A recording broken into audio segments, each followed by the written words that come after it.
Hi guys, it's Blackie. And Bear. And this is Old Wayz number 16. And Bear's got some new books he wants to talk to you about, and I got a couple of knives I want to talk to you about. Other than that, we're just trying to pass on a little information. We greatly appreciate all y'all's comments and things like that, and that gives us ideas for where to go with the next one. So at any time you've got an idea or something, you got a question, feel free. Don't worry about it, it'll be all right. It's just a hat. Okay. Anytime you feel that you got a question, feel free to put it down in the comments. We'll do our best to answer it. So, it is October. We're finally in the fall season. I believe bow hunting season should be starting this weekend.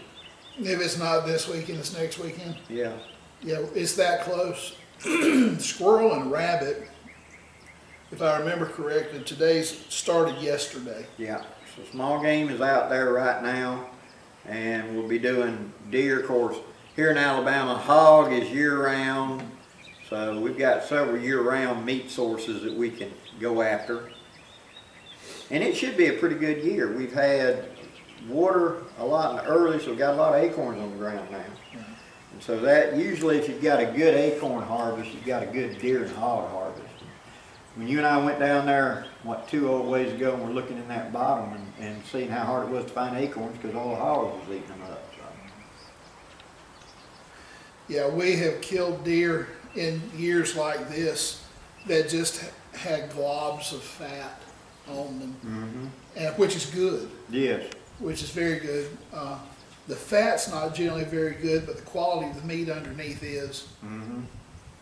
Yeah, that's one of the things about, you think that a herbivore like a deer would be kind of like a cow, and that the fat would be more appetizing to eat, but really to me deer fat's a little kind of rancid tasting. Well, it's that the tannins from the acorns is Yeah. absorbed into it.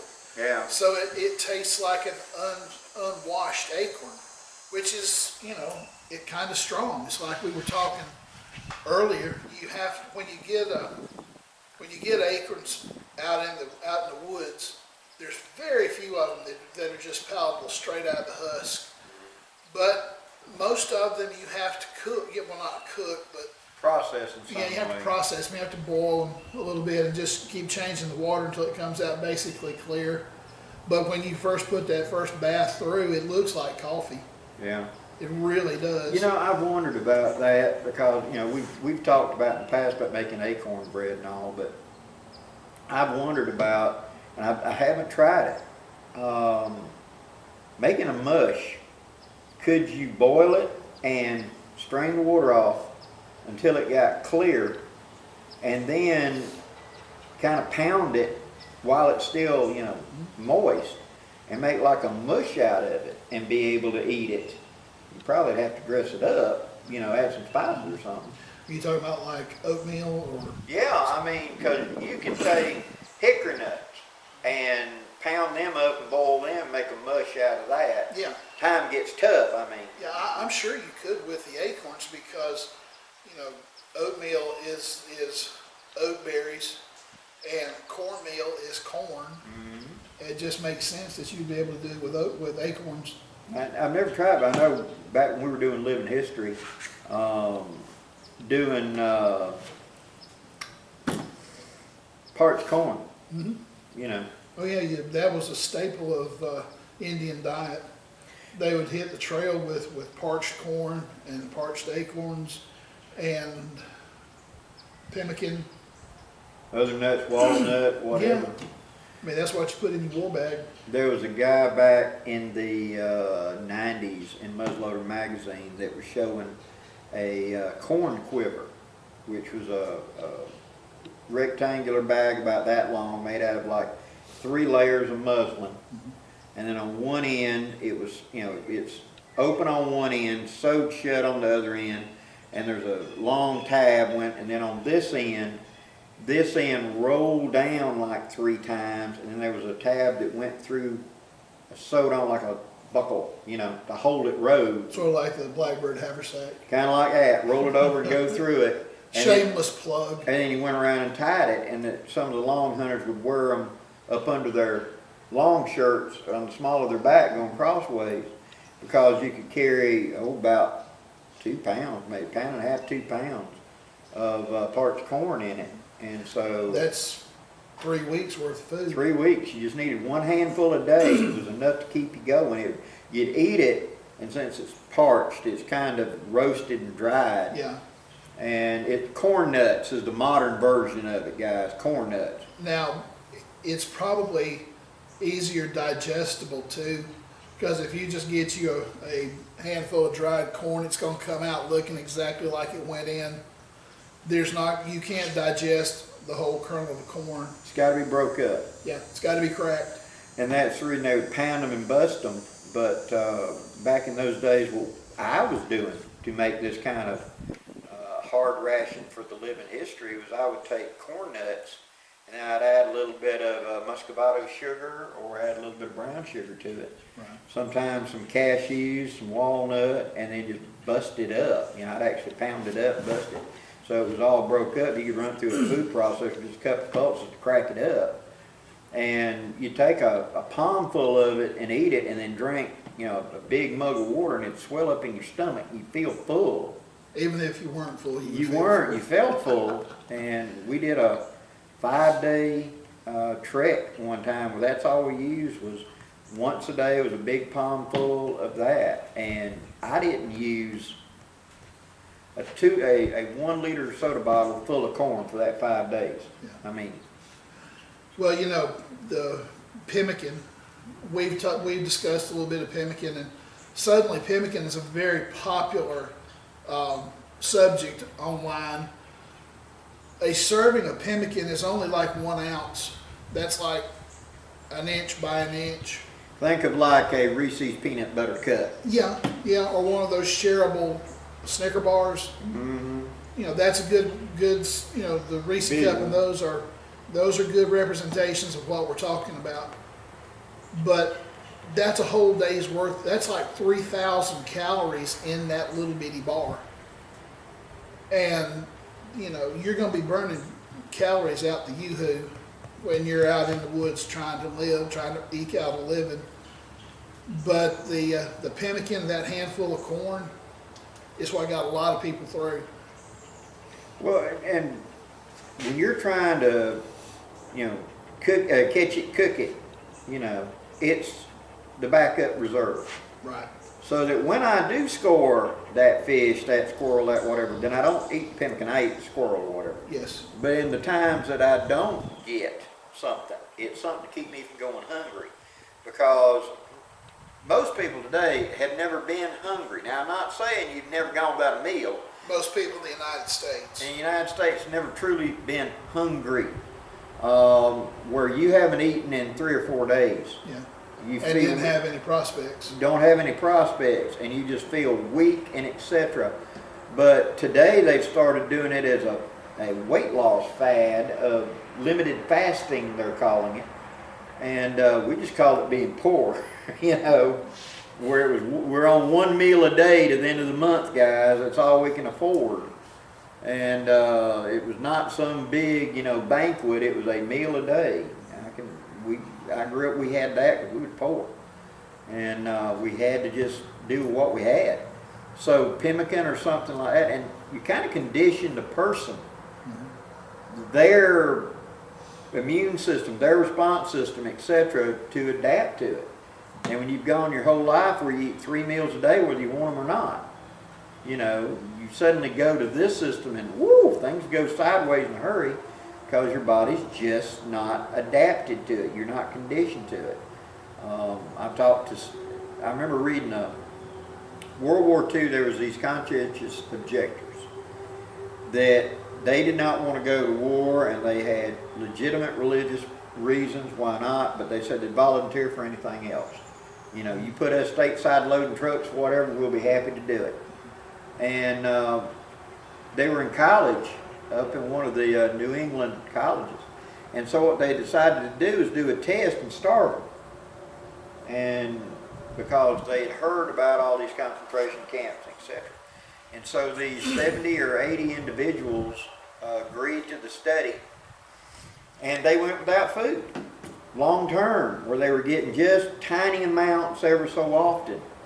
And for 2 years they starved them, and they were monitored almost every 2 or 3 days by medical. In fact, I think they were in medical school. Is the reason they were doing it, and letting them stay. But at the end of it, you would think, at the end of that 2 years, that man, they just want to eat everything in sight. But actually, they became the other. They kept up with them to the 1950s. And the study talked about how they would take 3 hours to eat a meal.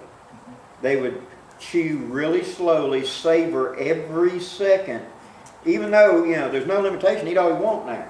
But they ate smaller portions, and they just would eat so slowly, because all of them, it wasn't that they had been told to do it, but they became obsessed with enjoying every bite, you know. Yeah, 2 quick comments. One of the big mistakes that our guys made, with the best of intentions, okay, absolutely the best of intentions, when they would liberate a concentration camp, is they would start throwing food at the inmates hand over fist, and you can't do that. They couldn't take it. They would die. They would literally die. Second thing, my mother's oldest brother was a POW during World War II in Germany, and ate some fairly disgusting things. And for the rest of his life, he had a habit of smelling his food. Mm-hmm. It was an unconscious thing, because he had to smell it in the camp to make sure it was palatable, that he could eat it. But yeah, I remember very well watching him do that, and talking about, and his younger brother somewhere has a piece of sawdust bread that's put up that I have actually seen. It's like a brick. Literally, it's like an old-time clay brick, and you can look at that and you can see the chunks of wood in the bread. Where my other uncle would have to. That's what he ate. That and a very, very weak potato soup. But carrying on with a delightfully, brilliantly bright conversation, we did that in 15.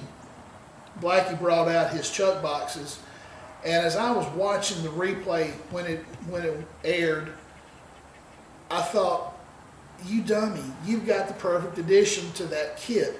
And this is it. This is a World War II issue GI stove, and it comes in these containers. It's just your basic Coleman, is what it is. But it folds up till it's about the size of a large soup can. And in theory, this was made to cook in. In theory. In theory. In reality, the gasoline fumes in it made it where you didn't want to do it. I'm sure that it would make anything in the world taste like gasoline, but you know, you did not use that, and this was your cup or your bowl to drink or eat out of. And you know, it's very, very compact. Like you saw me when I unfolded this. I mean, it's the size of my canteen.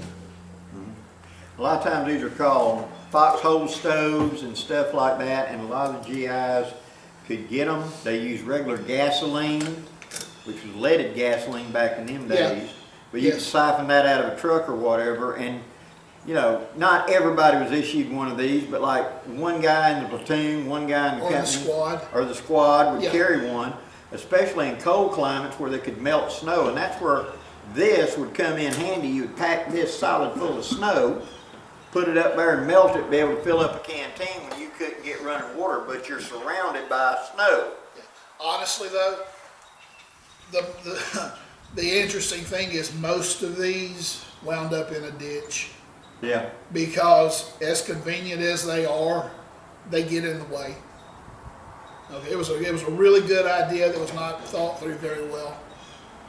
But I bought this one online, and they're available. It's the complete kit. It's even got the little wrench to break it down completely. And one of my projects to do, Blackie and I, right after I got it, he and I tried to fire it up, but it leaks right down in here, and I've got to get with Coleman and order replacement parts for this.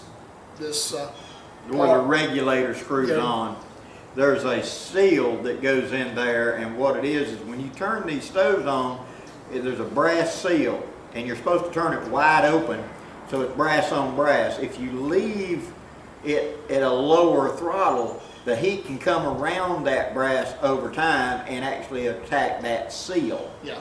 So that seal has gotten weak on his. But the way this works is you pump it up and you turn on the gas, and it pumps raw fuel up into this little burner. Let me see if I can put that down. Yeah. It pumps raw fuel into this cup, and that's where your fire's generated, is over that raw fuel. And then of course these stand up to hold your pots and pans and mess kits and whatever. But flame adjuster, here's where you add your fuel at. And where you pump it up, it's a standard little small Coleman set. Yeah, you can see the pump right there. But hopefully before too long, we will get it working and we can actually demonstrate it. For those of you who are wondering, we tried today to order my camera. That's what's been my hold up, is getting my own camera. For Bear's channel. Yeah. And then when I hit the add to cart button, it said we can't do that at this time. So, you know, we're still working. It's a The good news is Bear does have a teenage daughter, and she probably knows more than us combined on how to order something off of the internet. So yeah, she and my teenage son, they live on their phones. So we'll work this out. I'm sure it's just a clearance or something he's got to do. But yeah, a small stove like that for a kit, a bug out set, or whatever. Now, what the Germans did was an S-bit stove. And you can do an S-bit stove on your own if you'll just look around during the summertime when you've got all the barbecue stuff out in your big box store. You're going to have these solid cubes that are barbecue lighters. That's S-bit fuel is what it is. It's a solid gelled alcohol basically that you can ignite and sit on top of it for people that are scared of it going whoosh and etc. So, and those can be used quite well, you know, to heat up or whatever. A trick that I've used several times and have demonstrated of taking 3 steel tent stakes and putting them in the ground fairly close together where I can sit the pot on top of the tent stakes, and then underneath it putting a piece of aluminum foil or something and putting one of those S-bits and setting it afire and letting the heat come up. That worked just fine. Sterno, stuff like that is really meant more to heat rather than bring to a boil. It's great for that's where you see them with chafing dishes and stuff like that. It's to keep food warm or to warm it up to an edible point, not bring it to a boil. So if you're looking for something to boil water, something pressurized is the way to go, or a true alcohol stove. If you're looking for something to heat food up with, those little cubes or something like that will work just as fine. To plug a friend of ours' channel, James Bender on Waypoint Survival, yes, has several videos where he actually builds an S-bit stove that goes in an Altoids can. So, you know, check James out. He's got it. He's got all that down to a fine art. Yeah, James Bender on Waypoint Survival. Just look on YouTube, Waypoint Survival. He's a good fellow, friend of ours. Go check him out. Now, what I've got today was I have a couple of finds that I picked up not terribly long ago I want to talk about. This is a case 2X butcher knife.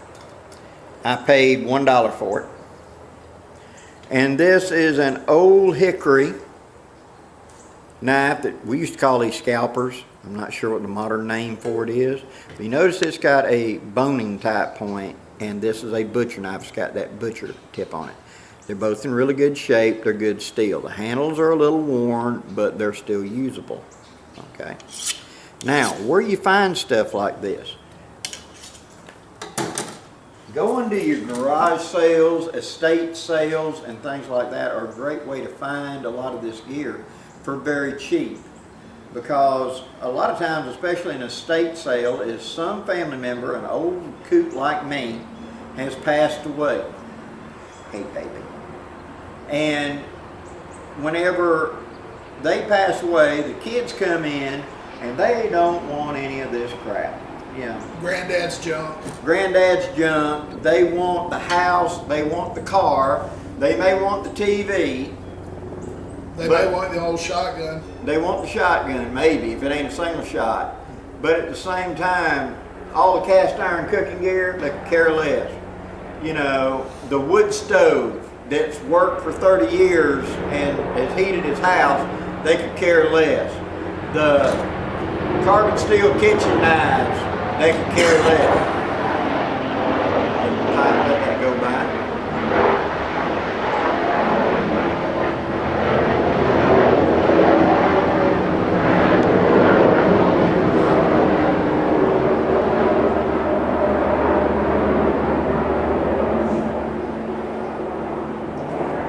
And since they don't care about any of this stuff, they ain't putting a high value on it. So it's your opportunity to pick it up. So educate yourself a little bit, get an idea. Now, Blackie, I don't need a big old butcher knife. If you're hunting a cheap, good bushcraft knife, get an old butcher knife and cut it down to shorter. Makes a really good knife for bushcraft. Those were gold in the Western fur trade because the traders, the mountain men, would buy those things up by the dozen and pack them out to the natives in the areas that they were wanting to trade for beaver. And you could probably get at least a couple of beaver skins for that knife. Mm-hmm. And, you know, out there, that was high speed, low drag. And there's a reason why that design is 124 years old. Mm-hmm. Because it works. It works very, very well, especially for piercing up under, and then you take that angle and you go up under the hide, and then that slope there at the tip, the hide rolls up. So you push through the hide and you just like a zipper, you open it up. And when you're trying to butcher something big, like a cow, a big goat, A buffalo, whatever, yeah, you need that kind of knife. And thin has its advantages. Yeah. You need that kind of horsepower. It's long enough to make the long cuts, and yet it's thin enough and it's flexible enough. And that's one of the things people don't get. These old carbon steel knives are kind of like a spring steel. They'll flex, which is a big advantage. They don't bend and not come back. Where a lot of the stainless steel knives, they bend and you got a bent knife. You got to straighten it back out. These thin knives like this that are the long, sharp point are more of a boning knife. They're for getting the meat off of the bone, going in deep up under there. Yeah. Once you quarter the animal up into the primals, what they call the primal cuts, you come back in with that boning knife and you cut out your steaks and you cut out your belly meat and you cut out whatever, you know, however finely you want to tune it. That's what that skinny blade's for. When, you know, I kind of shocked somebody not terribly long ago, we were talking, and he wanted me to sit down and detail to him how to butcher a cow and make all these fancy cuts. And I told him, I'll be honest with you, I'm sorry. Do I know how to butcher a cow? Yes. But do I know how to make such and such roast? No, that's a butcher. Yeah, butchering a cow, butchering a pig, butchering a rabbit, butchering a squirrel, butchering a deer. I mean, it's all generally the same thing, just different sizes. And then when you're trying to get a certain cut, Yeah. that's butcher knowledge. That's not just skill. processing. That's skill, Yeah. knowledge. We were more interested in just getting a hunk of meat. You know, what is it? It's cow. Yeah. You know, it's from the shoulder, it's from the butt, it's the back strap. You know, all that I knew. One of the But, things, go ahead. go ahead, but when somebody said, no, I want to do a crown roast, go find a butcher. Actually, the crown roast isn't that difficult because that's got the ribs on it. You wind it around, it looks like a crown. You know more than me. I know what one is, but how to cut it out of cow, I don't. I watch YouTube. Yeah, because what I did was we were just processing it for meat, you know, but none of these fancy cuts and stuff. It was a hunk of meat. Yeah, that's why when we're out here processing deer, we wind up with a lot of ground deer because can you get the tenderloin? Can you get the back strap? Can you get whatever? Yeah, you can get them. It's not a problem. Can you cut a chop off of a deer? Yeah, but it's going to be about like that big. Yeah. It's not going to be like a pork chop, and it's not going to be like a T-bone steak. They come from the same area, but it ain't going to be the same. It's how big a hunk of muscle is on that animal at that time. Yeah, we wind up with a lot of roast. And most of our whitetails guys, the average whitetail is going to be somewhere around like 125, 135 pounds. Yeah. Realistic. And that's dressed weight. Dress weight. Now you're going to have that 200 pounder Yeah. once in a while. That's one eating good, you know, Right. and exercising, and he get big. But what typically happens with ours down here is whenever they get just unlimited food, they've got now, because everybody's got deer feeders everywhere. All it does is make fat. You know, he doesn't get to be necessarily that big a deer. He just gets to be a fat deer. And since we've already said you're probably not going to eat the fat because it tastes like acorns. If you're feeding deer and you're feeding them heavy corn or peanuts, you can actually take the acorn fat and the corn fat side by side and see the difference. The acorn fat looks sort of like dull butter. It's a yellowish brown. Mm-hmm. The corn or peanut fat is going to be pure creamy white, just like beef fat. And you can actually eat that. That actually tastes good. I would not necessarily advise using the brown acorn fat in the same manner. But hey, try it. Do you? You may take a bite out of it and you may enjoy it. That's great. Well, back when I was actively hunting so much and we were young coming up, like I said, I'm still young, hush. oh, people were, we weren't allowed to feed deer intentionally. No, that's a new deal. That's a brand new deal, like in the last few years. And so it was forbidden. Well, of course, when you harvested peanuts down here in the fall, there's just dripping peanuts out of every peanut thing. So you'd have these, quarter-mile across peanut field, and every row has got like you're walking along dropping peanuts. So there was plenty of peanuts. And so deer would be in the peanut fields and stuff like that. But for the most part, our deer were so lean because they weren't feeding them and they had to travel. And so when you got your deer stand, you were there before dawn waiting. You were catching the deer that had been out feeding. Yeah. And he's coming back, going to the bedroom that he's planning, and you'd catch him in the move. Today, they got feeders running in every field, 24 hours a day slinging feed, so now the deer become just nocturnal. They come out after dark. They ain't got to come out early. They know where the food's at. They're going to go down there, they're going to eat till he's busting at the gut full, and then he's going to chase the little girls around for a little bit, or not, and then he's going to be back in bed about sunup. Yeah, or shortly thereafter. So you don't hardly see him moving. Two things.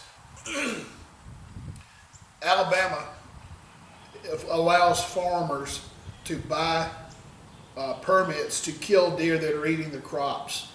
The major drawback to that is they have to leave the deer where it's at.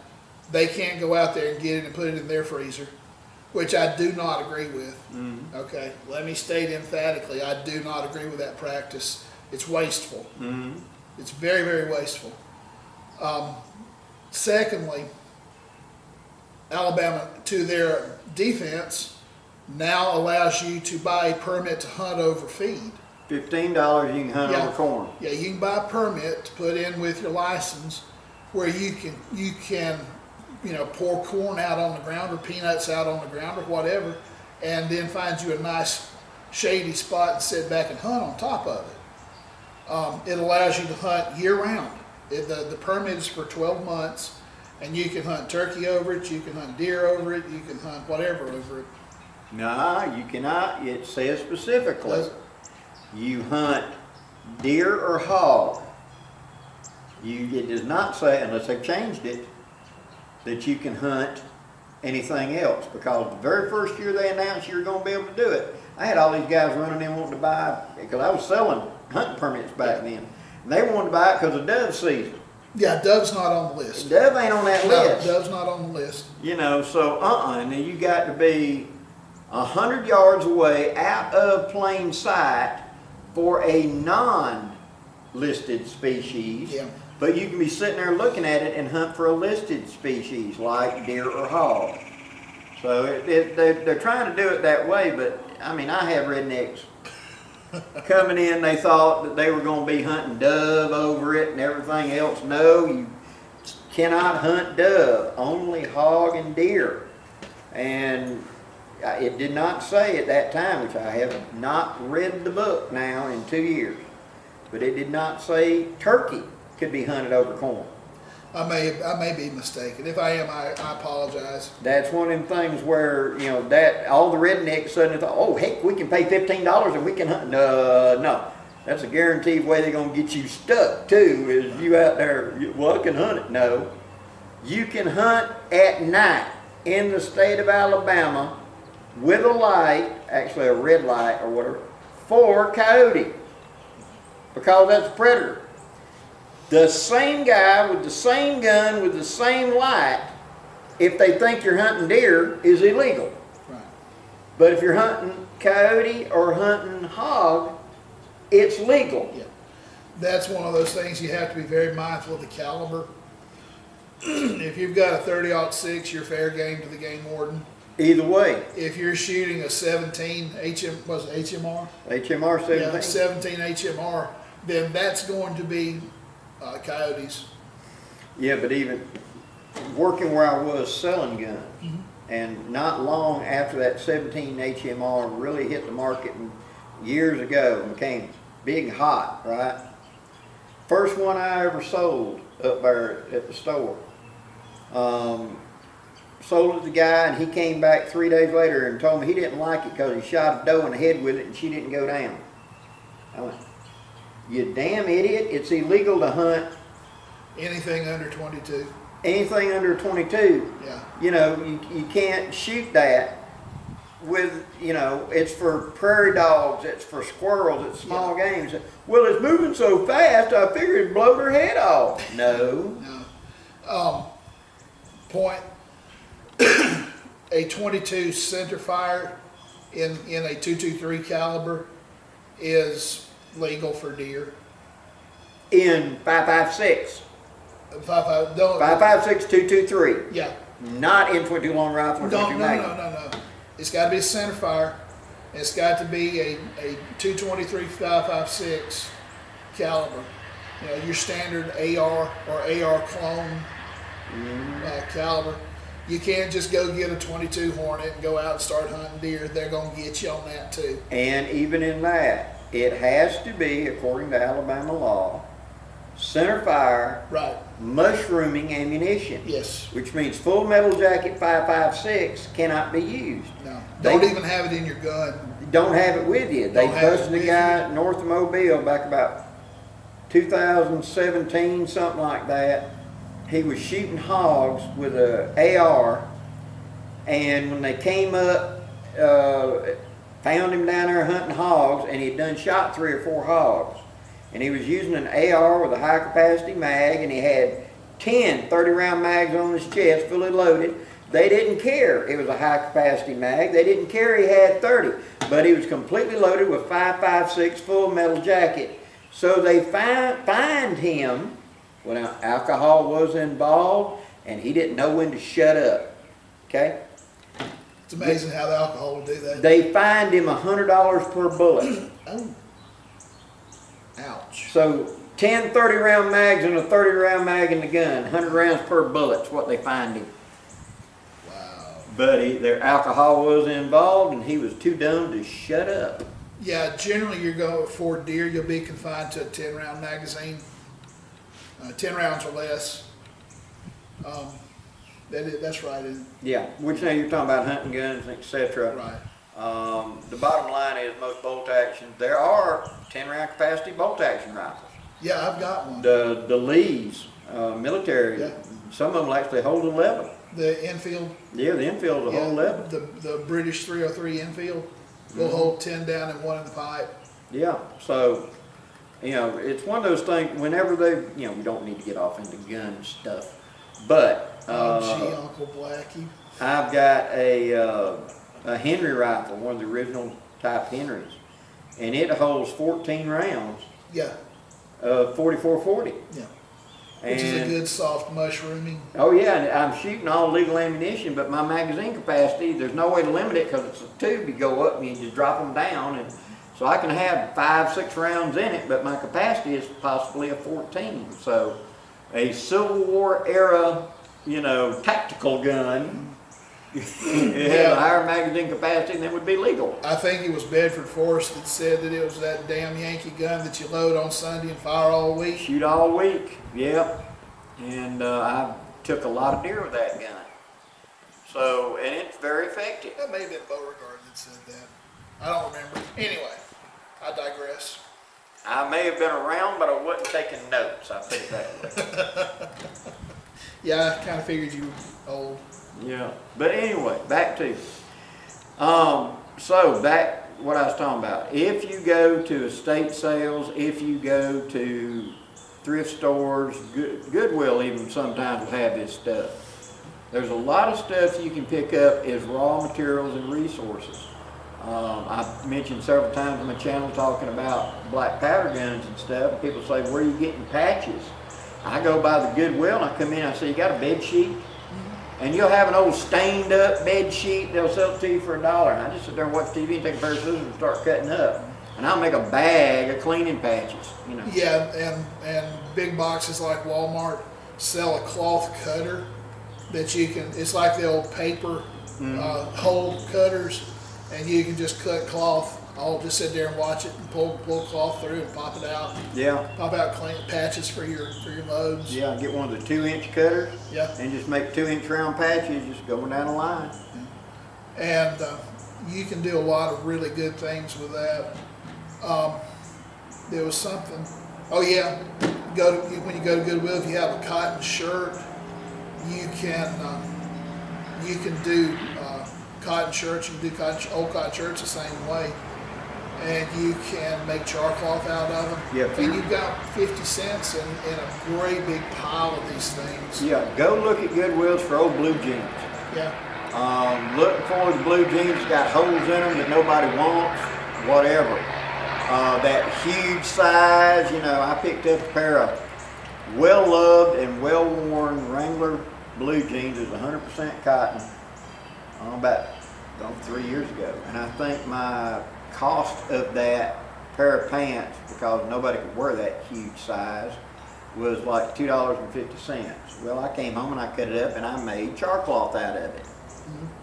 Resources. Yeah, if you have kids that have outgrown their blue jeans, if you have like little kids that are growing up, if you don't have a source to donate the pants to or the shirts, do that. Make you cleaning patches and make you charcloth. You'll have more charcloth and cleaning patches than you'll ever use in a lifetime, potentially. And that's just it. whenever we were coming up and being poor, my grandmother always said, before you throw it in the garbage, stand there and think about it. Yeah. And you come up with 3 things you could do with this. I mean, we soup cans would be recycled. You know, back in those days, all Coke and all soda bottles were in glass bottles and were recycled. And then, oh no, that's not good, we want plastic. Now, everything's full of plastic, and now they're saying go back to glass. Because we could recycle it. Most plastic cannot be recycled. Yeah, you get to a point where it's just, you can't do anything with it. And so, I mean, we took stuff, we recycled it, we made it into something else.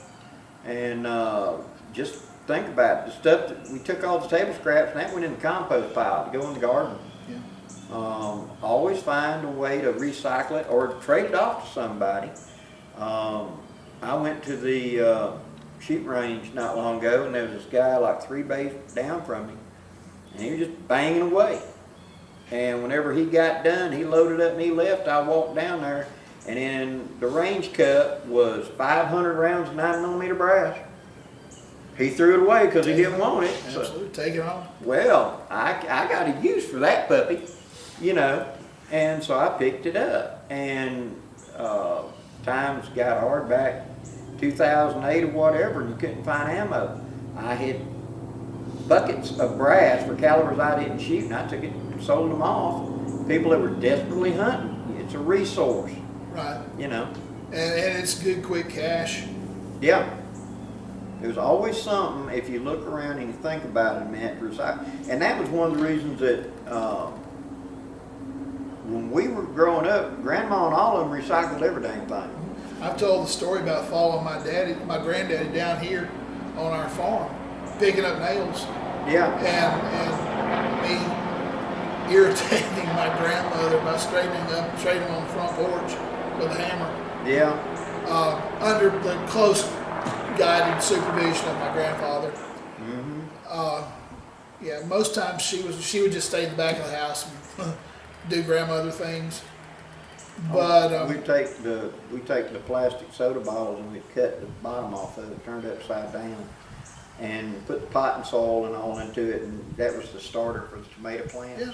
So it'd drain out. You can also take a glass bottle and flip it over in the pot and fill it up with water, and it automatically waters. It won't drain out. If the ground's already moist, it won't drain out. It'll just stay there in the cup and just slowly drain out and drain keep the plant into it. watered. Yeah. The thing on the ironing board was one of the early plastic bottles. Actually, it was an alcohol bottle that my grandmother punched. You know, the rubbing alcohol bottle. Yeah. Punched 2 or 3 holes in the lid with a hot nail. She clamped on a nail onto a pair of vice grips and held it against the eye of the stove until it got hot, and then she melted her 3 or 4 holes in that lid. That'd be filled full of water, and she'd screw it, and she'd sit there and squirt water on the stuff for ironing and stuff like that, and you'd sprinkle that and rub that thing out. Everything was recycled. And the water that was in the bottle was collected rainwater. Yeah. That's what our mothers and grandmothers did. I can remember my my mother-in-law, my former mother-in-law.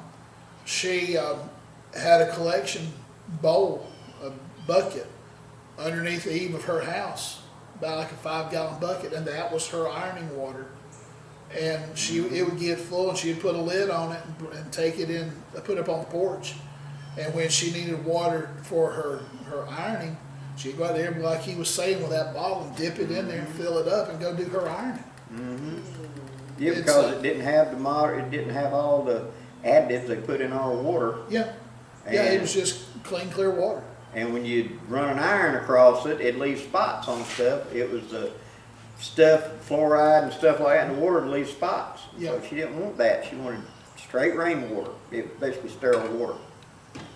Oh yeah, I remember a rainwater bucket like that was kept at the eave of the house, and that was for certain plants. Granny had roses that were real sensitive, and she was very particular about what went into that. So regular tap water wasn't used for those. She did this because it would mean they didn't bloom as much, etc. I mean, people were really industrious back then days. You think about it, they weren't educated. You'd be surprised surprised what Grandma and Granddaddy knew and how well they knew it back in those days. I would give anything to have a week with my grandparents. Oh, yeah. And now I would have worthy questions to ask. I didn't back then. When you're 6, 8, or 10, you're not going to ask those kind of questions.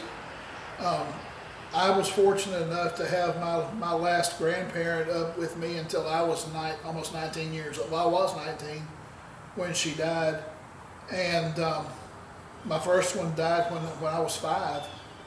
And at 5, you know, there were no questions other than, you know, can we go for a walk? Can we go play in the yard? You know.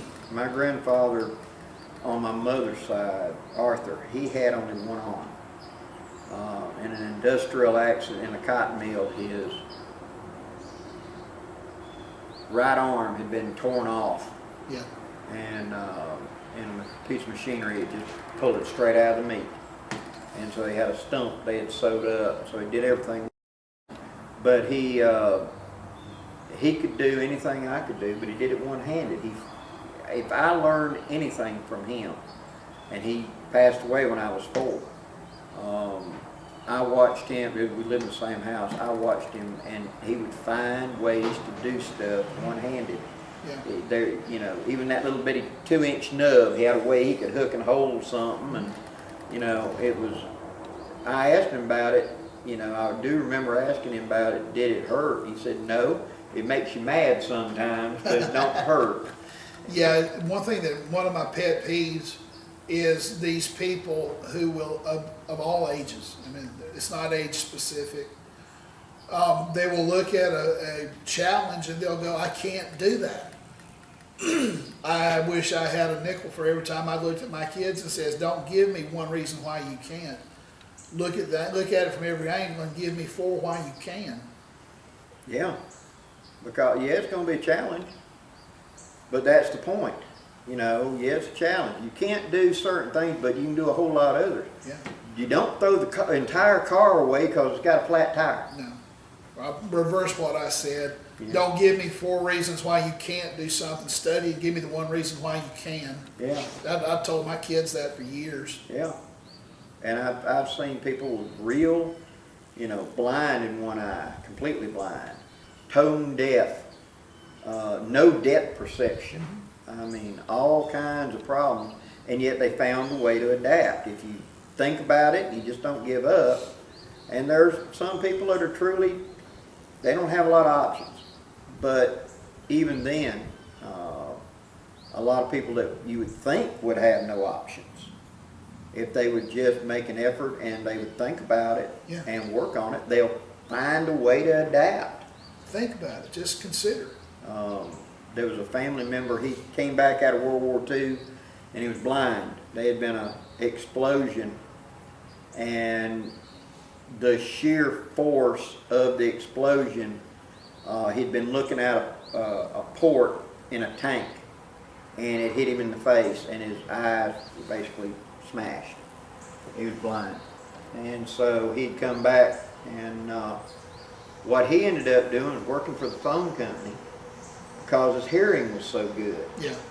And his job for the phone company back in the 60s was he would dial numbers and listen for the clicks for the relay. Now today you got computers that do all that work.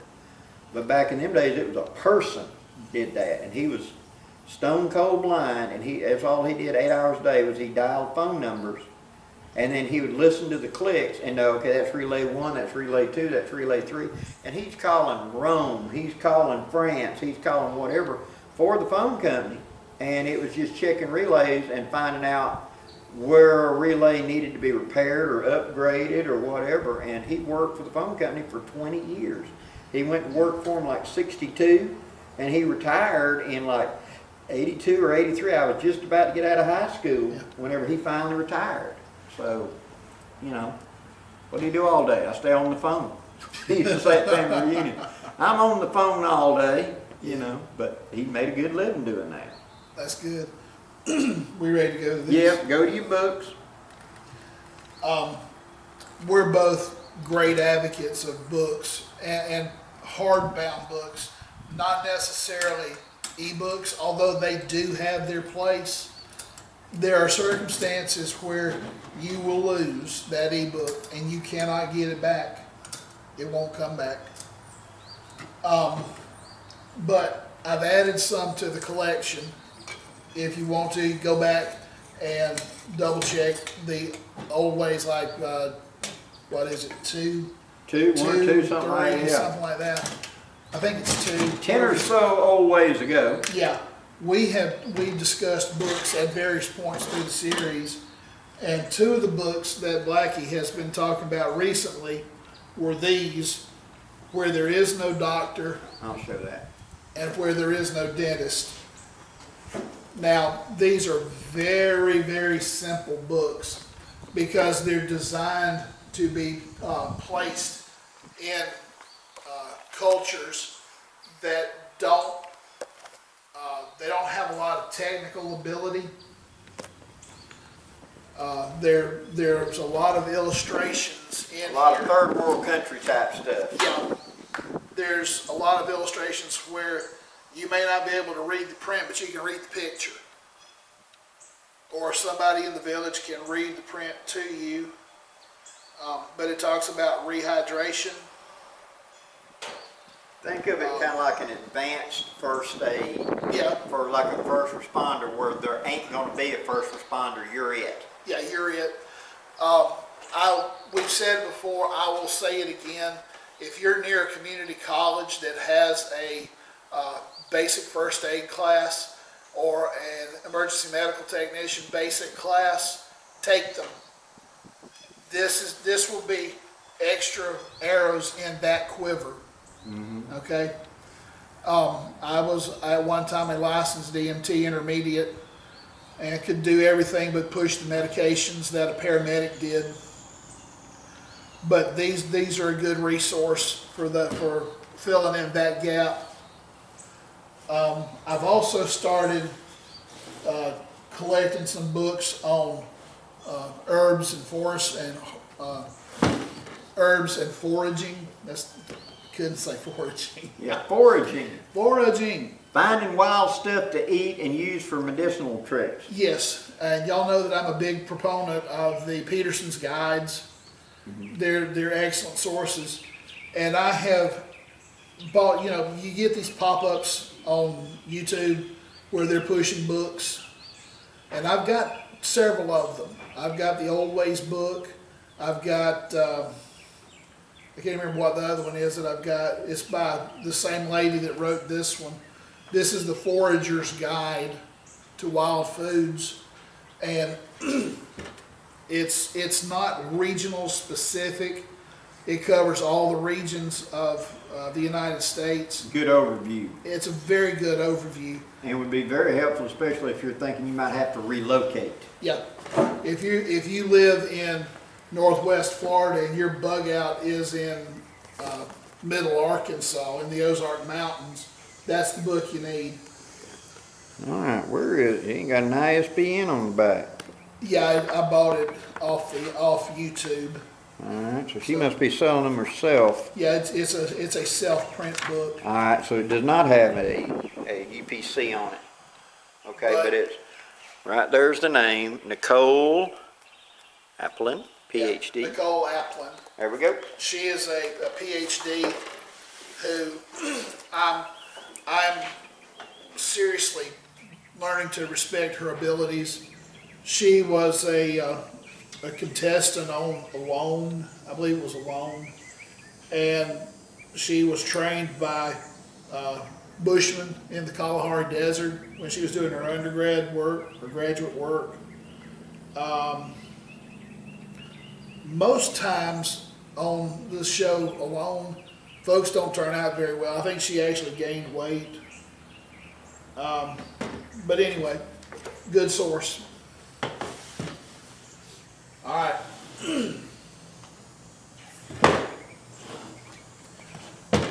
I have been watching some other channels, and one of my favorites is mom and a daughter called the Honeystead, and they plug. They really This is their book, one of their books. The New Holistic Herbal by David Hoffman. It is a good inroad. It helps you treat nervous system. These are recommendations for nervous system situations, digestive system situations, where we are not plugging this as a medical replacement for your doctor, okay? But if what you're doing with him doesn't work and you want to try something, this is a good source. Mm-hmm. And that's one of the things is use it as a additive, you know. Yeah, as a supplement. And especially when, let's say, things are just getting really hard, really tight, and really expensive.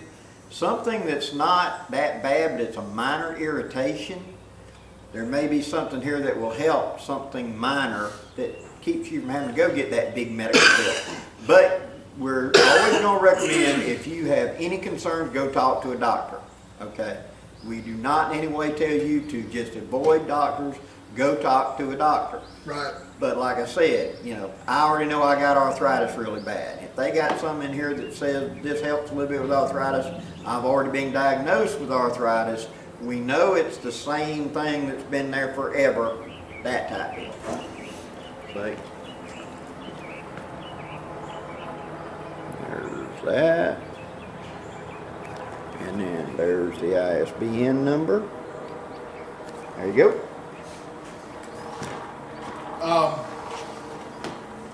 This is another book by Mr. Hoffman called The Complete Herbal Source Book. It's good. I mean, it's not the end-all be-all, I don't guess, but it's a very good source. It tells you about different like pokeweed, pomegranate, prickly ash, pumpkin. It's the different herbs, and it tells you about the volatile oils that each plant has that benefits you. It's an in-depth. This is a deep read, or can be a deep read, but it's a good source. You know, this builds off of that. Mm-hmm. They make a good companion to each other. They do. Yeah, I'll show that one. And that's just it. When you're going to do this type of stuff, you need a library, because don't trust just one source. Have regional source that is for your zone, an overall source. Go through and actually look at it and make sure they ain't just copying the same book. You know what I mean? And then that way, if I have a tummy bug, okay, and there is no chance to go anywhere else, I have multiple sources. I start looking up tummy problem on every one of them, and like get different opinions on what might be the way to go to fix it. And so it's a way that I can kind of help myself in situations where I'm not in a position to go get something else. If you're looking through this book and you find something that says, hey, that's interesting, let me look deeper into it, go to Peterson, cross-reference it through Peterson, and say, well, it says the same thing here. Maybe this is legit. And you can come down here and ask Dr. Applin what she thinks, and there's your third source for your product that says exactly the same thing. So, you know, try it. Now, I have 3 sons, 2 grandsons, and myself. So I bought this one for us. This is Herbal Healing for Men. Sorry, ladies. But it's a good source, and it's also a good reference, a cross-reference for these. Rosemary Gladstar.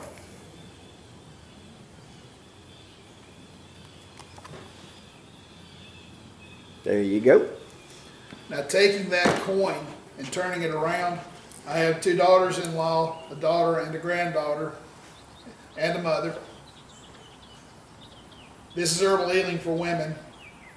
Okay, we're trying to develop equal opportunity healing. Mm-hmm. So it's got specific issues that the ladies have that we don't, as guys don't, and it will.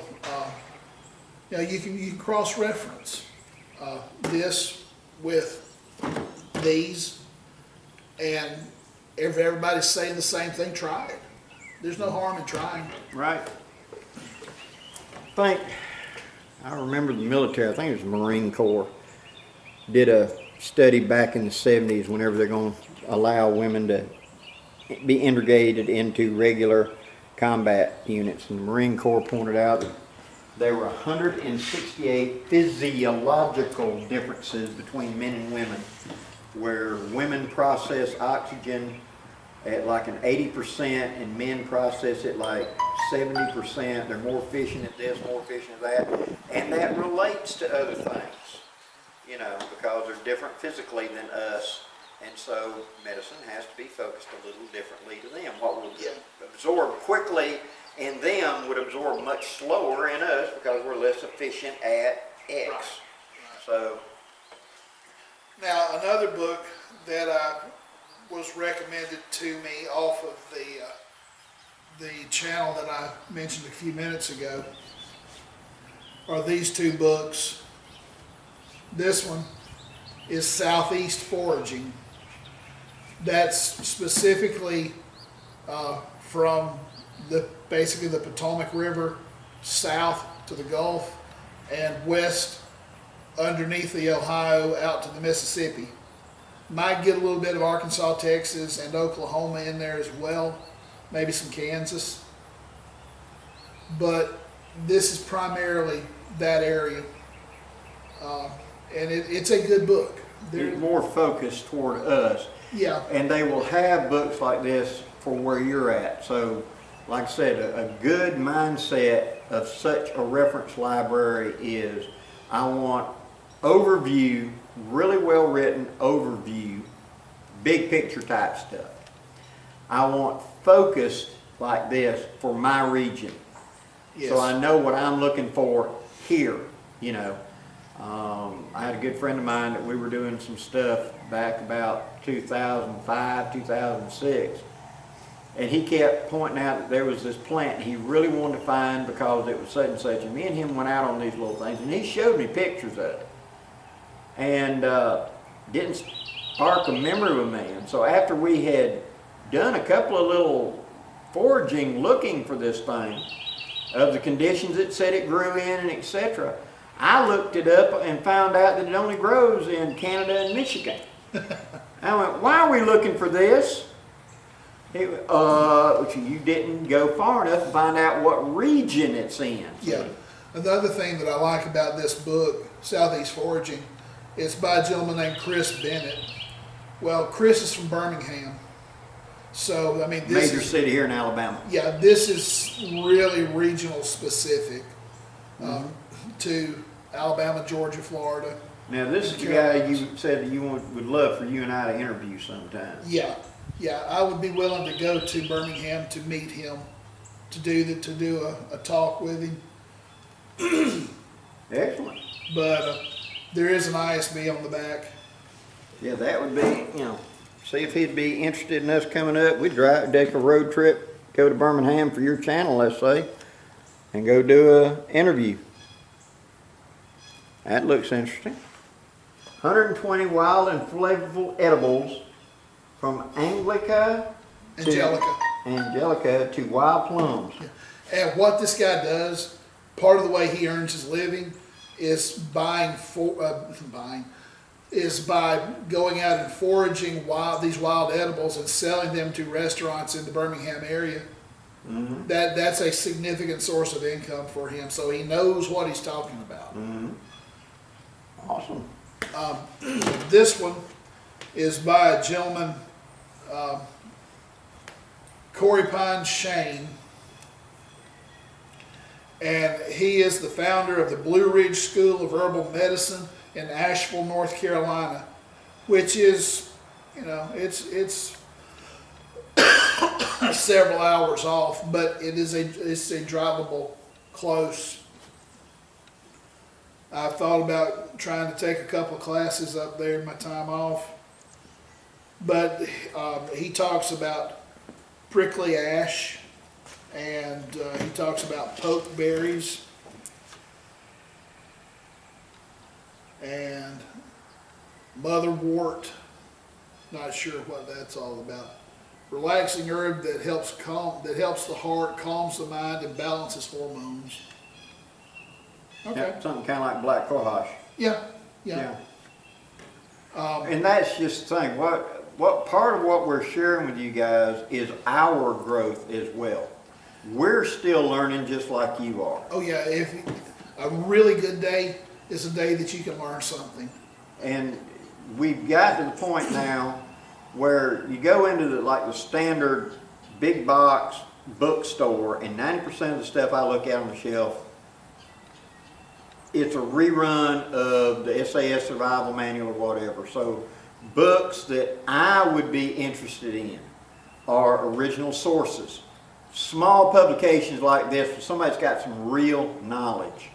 Things like that are what I'm looking for to add to my library to enhance my knowledge and me be able to bring you guys stuff so I can actually learn and bring it to you guys. Right, we are students too. Everybody is a student on a different level. Mm-hmm. But this is called Southeast Medicinal Plants, and the ISB is on the back. Okay. I haven't seen this one yet.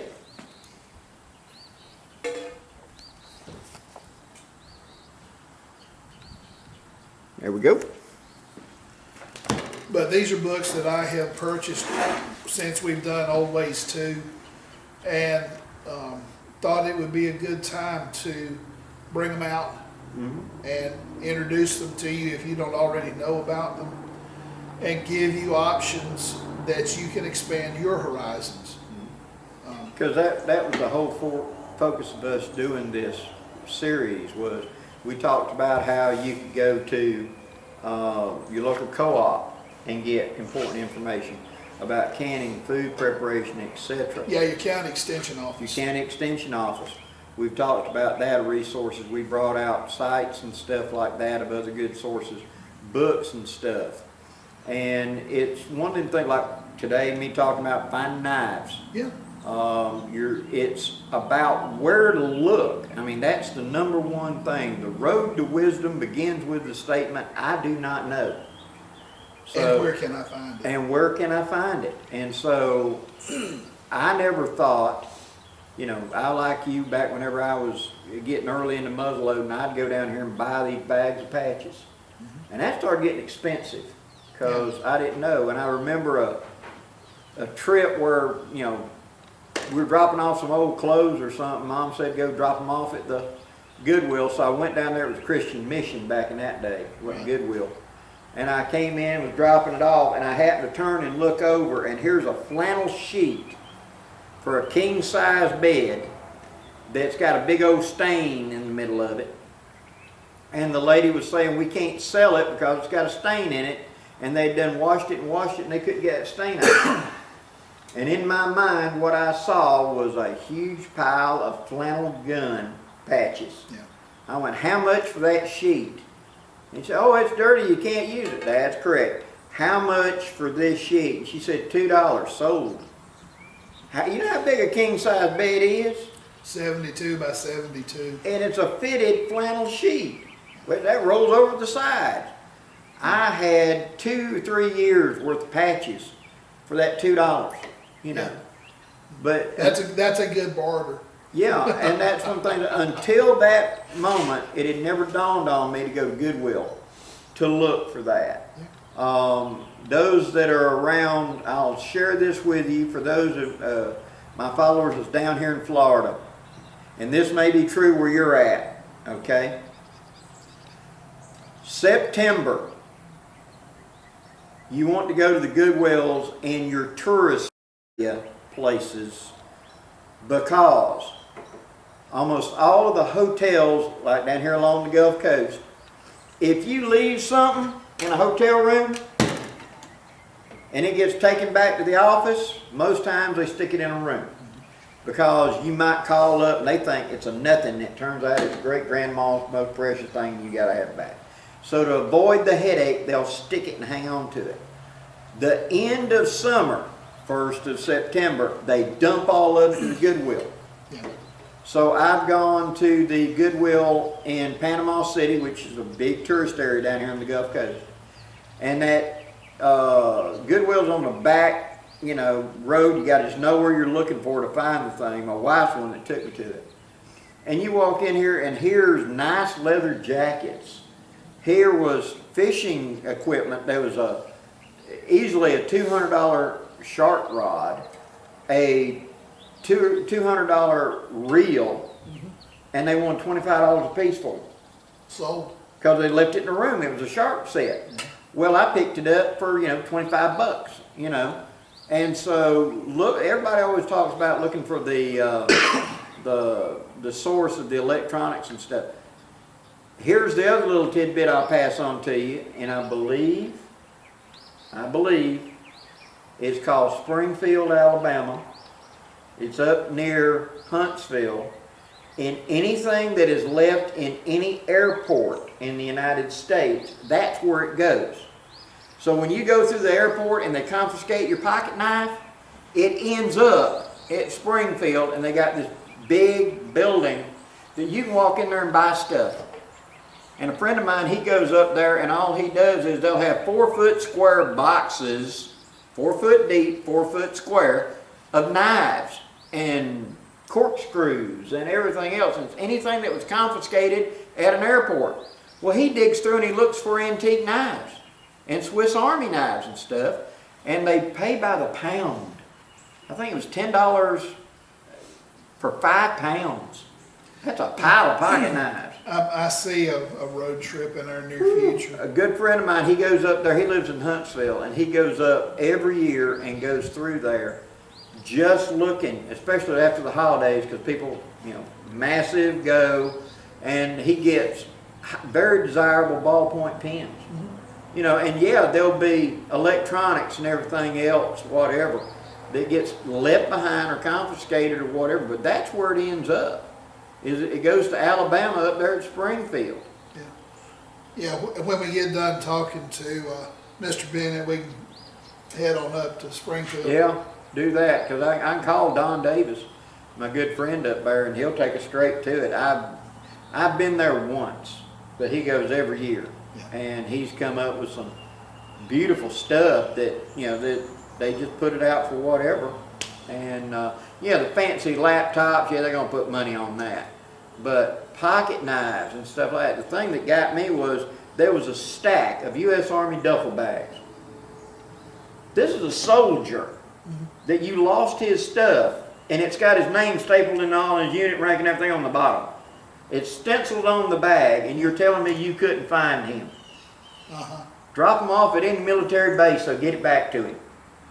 But when we went up there, we turned around, and here's this 6-foot square, and it's piled that high of U.S. Army duffel bags, full. And it's where some soldier was in transit. They lost his stuff at an airport. Well, here's where it ended up. And you couldn't get that back to him? He's in the Army. Drop it at any base. But, back to... that would be a good road trip for us to go up there and take a look at some of that stuff.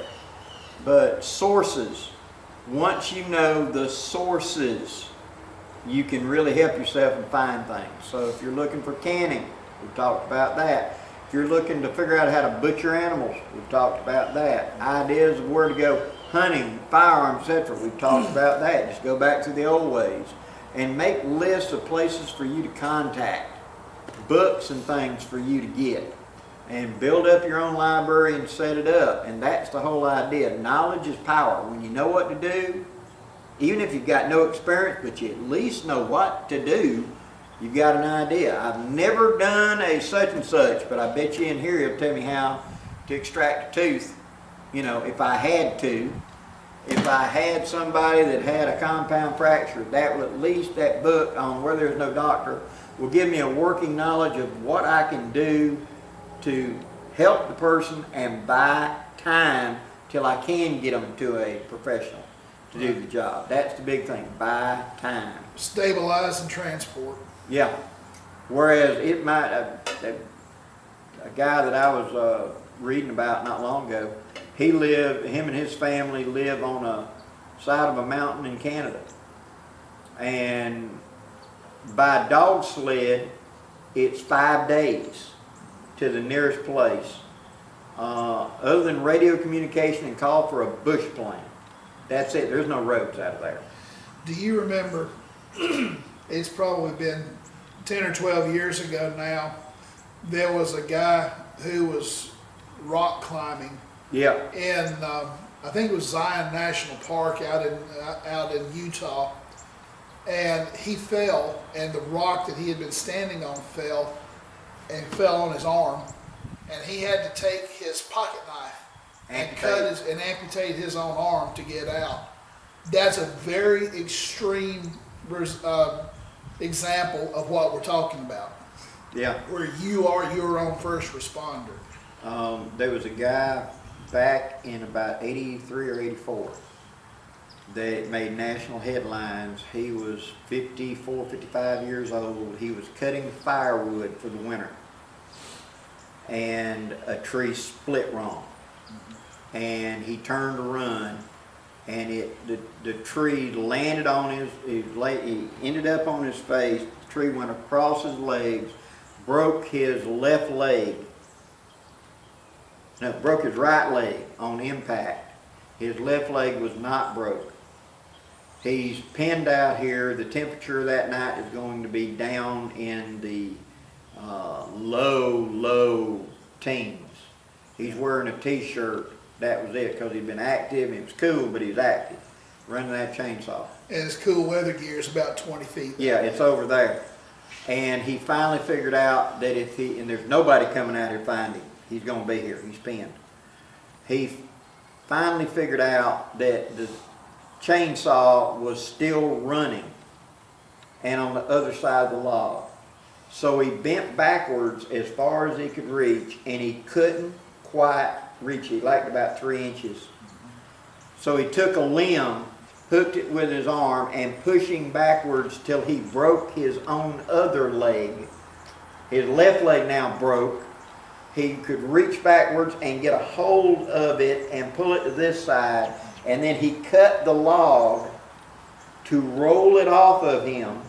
He crawled the 150 yards to his truck and drove himself in with 2 broke legs, Yeah. using a stick to work the pedals.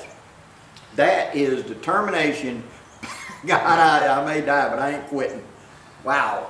Who was the guy? I could just see his face, the mountain man, who was mauled by the bear. And they made the Revenant to tell the Hugh story. Glass. Hugh Glass, thank you. Hugh Glass is another good historical example of that. He was mauled by a she grizzly, a grizzly sow, and was left for dead. Mm-hmm. And he crawled 150 miles from where he was to where he needed to be before he could get any first aid. Yeah. And he was doing some very, very hinky things to maintain his life, but he maintained his life.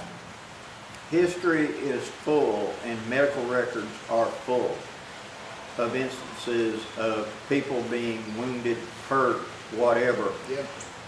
and simply not giving up. Yeah. There's we're maybe 200 yards from a site where I split my head open when I was about 15 years old and had to walk out. Had just covered in blood from the belt up before I got to a place where I could find somebody that would help me out. Mm-hmm. And you can do it. As long as you don't give up, Don't quit. just keep going. It's going to hurt.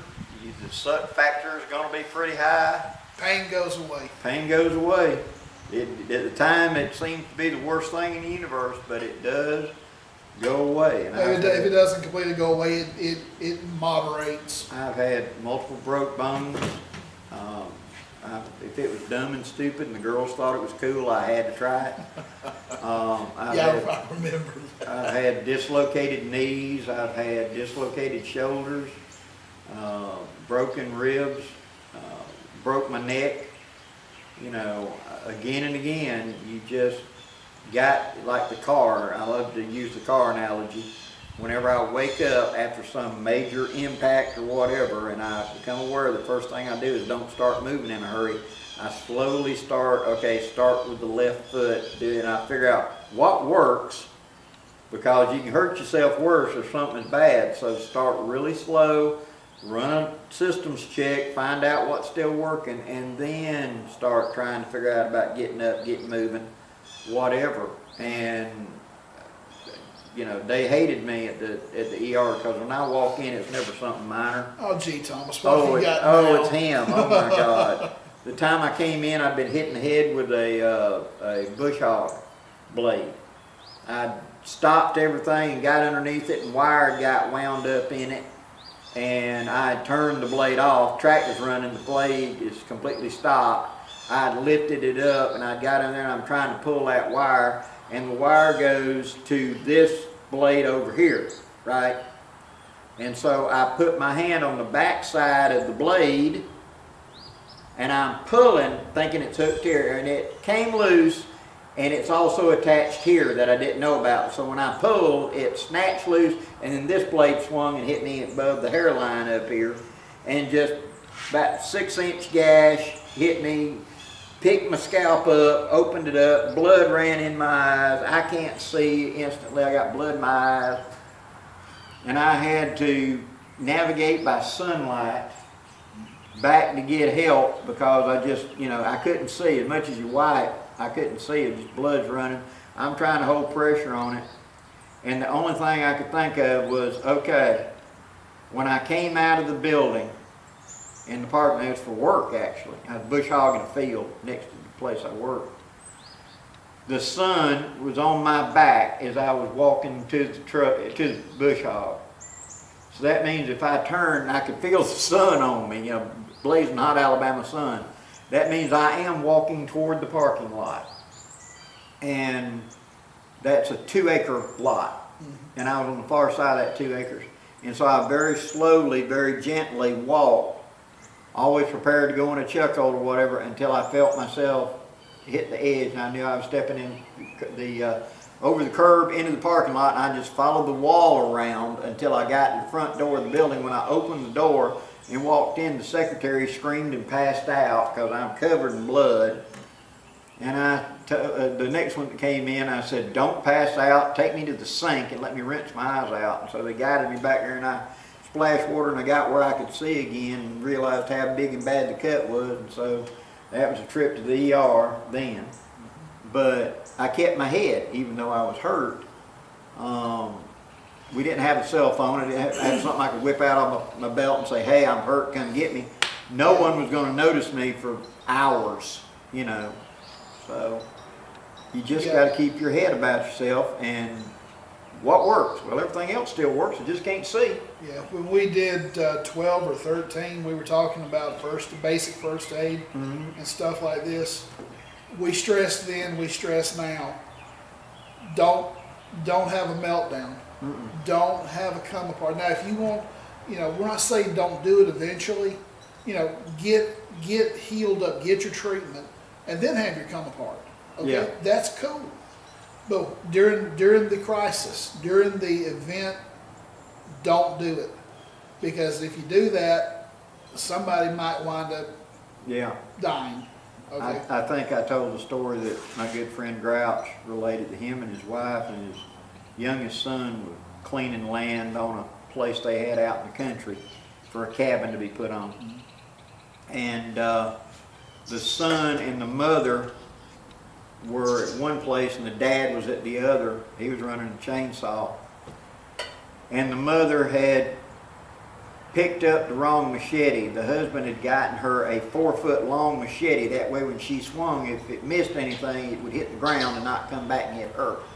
She had picked up his short 18-inch machete, which was a razor. It bounced. And she went down and it bounced, and she hit herself right on top of the thigh, and it went clean to bone and stuck in the bone. And she pulled it out and just grabbed 2 handfuls of meat to hold it together. The son took off at a dead run, got the dad.